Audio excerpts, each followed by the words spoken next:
Having a neutral skiing stance is super important to achieving your best skiing. But without a neutral skiing stance, you're being held back from being a better skier. This is where canting comes in to align a skier's stance and greatly improve their skiing experience. So what are we talking about when we say canting? Well, generally, canting is an adjustment to your skier's stance.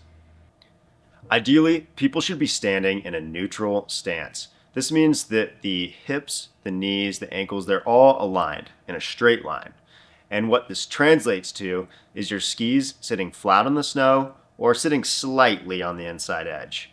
Now, some people naturally have this stance, but others, they stand a little bow-legged, a little knock-kneed, and this causes their skis to go to the outside edge or the inside edge. And ideally, we want people to stand flat or slightly to the inside on their skis.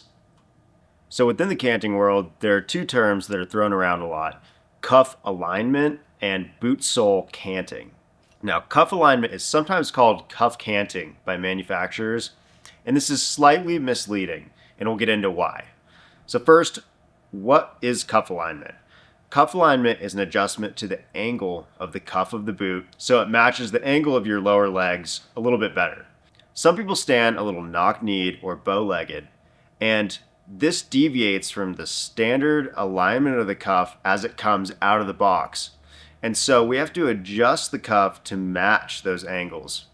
So the job of cuff alignment is to match the angle of the cuff with the angle of the skier's lower leg, and to make sure that there's equal space on both sides. But it doesn't do much in the way of changing a skier's stance, and that's where boot sole canting comes into play.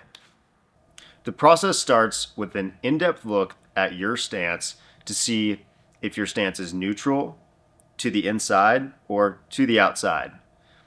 From there, we use angled shims to adjust your stance until you're standing in a neutral position. Once we determine the correct angles needed to adjust your stance, we then take canting shims, place them between your boot sole and the boot lug, and then route them back to DIN standard. And DIN standard refers to the standardized height that the toe and heel lug of ski boots need to be at in order for them to be compatible with bindings. Now, some race boots or plug boots may require sole planing instead of these cant shims, but it achieves the same goal. So there are a lot of benefits to canting your ski boots and achieving this neutral stance. And specifically for people that are knock-kneed, they'll find that they cross their tips less when they're skiing, and overall just executing turns is easier. On the other hand, people that are bow-legged are going to find that they feel much more confident on their skis because they have better control of their edges. Specifically in steep terrain where you really need to get to your inside edge quickly, before canting, people who are bow-legged will struggle to get all the way into the turn and sometimes wash out in the middle of the turn. After canting, it's much faster to this inside edge and makes you just feel in more control on this more challenging terrain. Overall, when someone is canted properly, it results in better energy transmission, better edge control, better balance, and less strain on their body.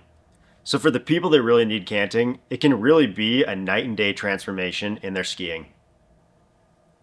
If you're interested in learning more about custom boot fitting, check out our YouTube channel or visit the link to our blog below.